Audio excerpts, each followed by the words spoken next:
Welcome everybody to a new feature I've got going on my YouTube channel. We're looking today at the walkthrough and tactics regarding certain maps on World of Tanks. Currently today we've got a video from ReignMillons. In the description is a link to his channel if you want to subscribe. And we're looking at Sand River Assault on the attacking spawn. We're currently in his E5 at the moment. Just going to look to pause the video to show you a quick view of the map. A couple of tier 10s on each team, a few more tier 9s on the other team, but nothing too much of a problem that you can't deal with. At the moment, you would be looking at two different places, F1 and F0 mainly to go. A lot of the time you'll find defenders will tend to go down the right hand side to protect F0. It seems very popular and there are ways around it in which you can change. It can be very much a flip of a coin as to where people will go. Obviously without scouts you're not going to find out. Generally what I would say is if you are a scout tank, go towards F4. If you've got binos, even better. If you can get there as quick as possible, any tanks that will go up on the ridge near enough the number 2 spawn, which is J2, you can spot. You can also spot the tanks that go towards F1. The main point is if you have tanks going around the back towards A1 on your team, you can give them a heads up of what's coming down. You give a chance for the artillery and any tank destroyers behind you to help shoot, and generally make it a lot easier to win the game. If you are going down the other side, I wouldn't so much advise it, although if you are going to go down that side, you want to do more of a pop and shoot, get people's attention, try to stop them coming back. If you can see people on your team going around another side of a spawn, try to draw the attention towards yourself. If you have a tank capable of taking a few shots or taking a few hits or dealing damage as well, just as long as you can keep people away. So as we carry on, we can see his E5 going down the right hand side with a pattern. Again, good setup. He is in a tank which can take hits. There may be a possibility that if he knows that nothing is there, keep checking the map as well. If he knows nothing is there, he can push around, take advantage of the fact there's nothing there.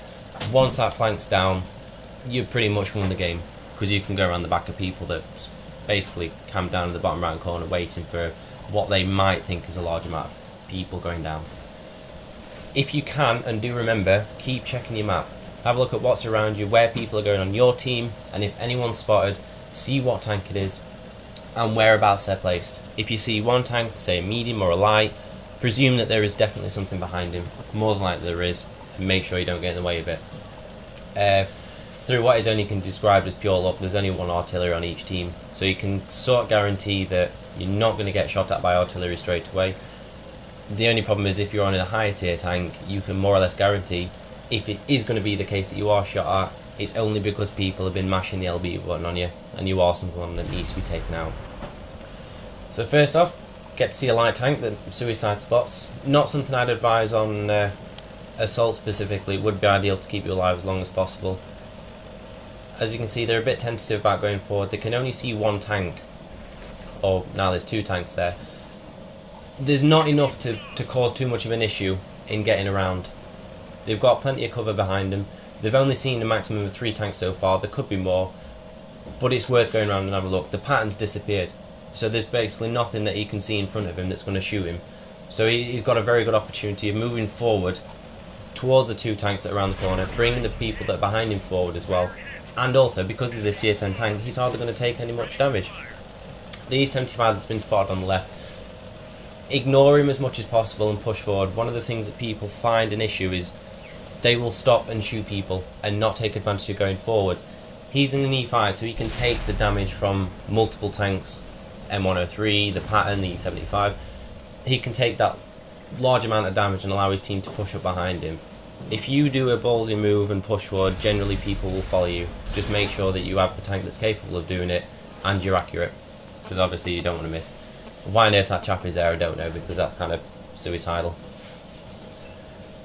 This is what I would consider a ballsy move, but it's a definite one which helps with the game. Someone who does what he does, move forward.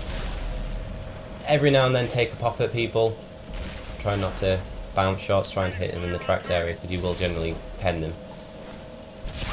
Just waiting for it to go up. As you can see, I know we won't be able to show the scoreboard at the moment with the firing, but if you look at the mini-map, you can see how many people have rushed around the side. This is not something that normally happens on assault games, so not something I'm used to.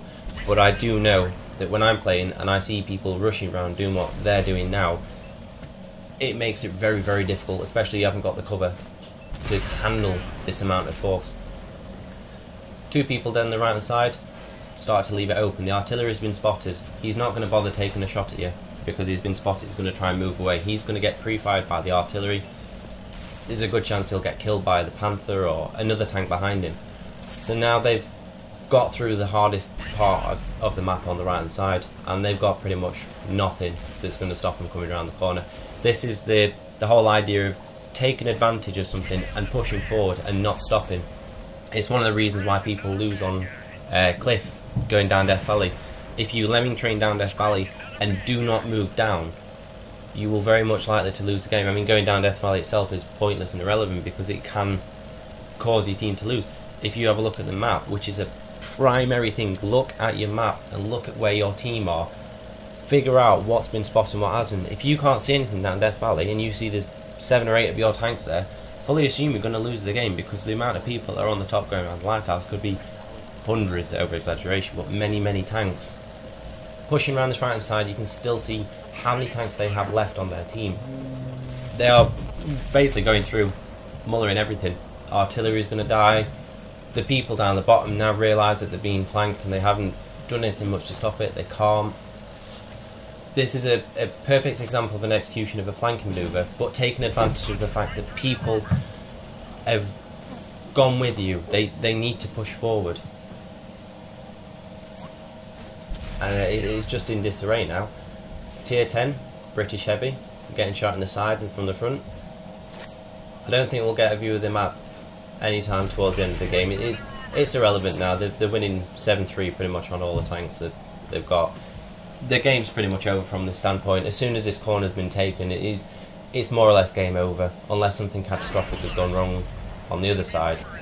It's more or less been a textbook kind of flanking manoeuvre. The role of a scout tank, what you'd find in this game is, for me generally, it's to go up in that F4 spot. Even if I'm in a tank destroyer, I will stick on binos, I will look. If we can work out where people are, you can then better put yourself in a position to do the most damage or help your team out the most. The problem with this game is that it's not sort of team orientated. People will do what they want to do, but if you give an idea as to where people are, they will tend to start working more as a team, even if they don't realise it. And it's pretty much been it here.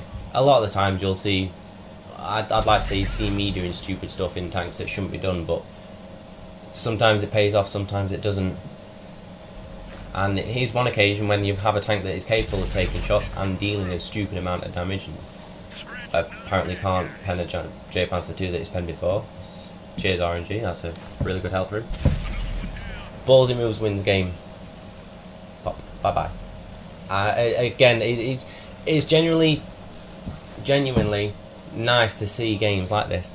One person's ability to take advantage, seeing that in a game that there's not much here, so I'll push forward. If I push forward, my other team will push forward. If you can act as cannon fodder, because your tank is capable of it, other people will move around. If you can take all the shots, then your team can move around who are in lower tier tanks who can't take the kind of damage that you can, and they'll follow you. And this is the kind of result. Obviously, RNG's having a bit of a doolally, making sure he misses his shots, but it's like that. But anyway, there's the end of the game. They basically won by an absolute whitewash.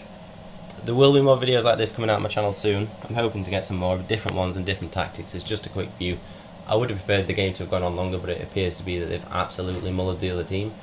Perfect textbook style. And, well, the results kind of show the point. 100 grand. Silly amount of damage. Obviously top of the leaderboard, 5 kills. Perfect. But anyway, more videos like this coming out soon. Hopefully you'll stick around for when they do come out, and I'll see you guys later.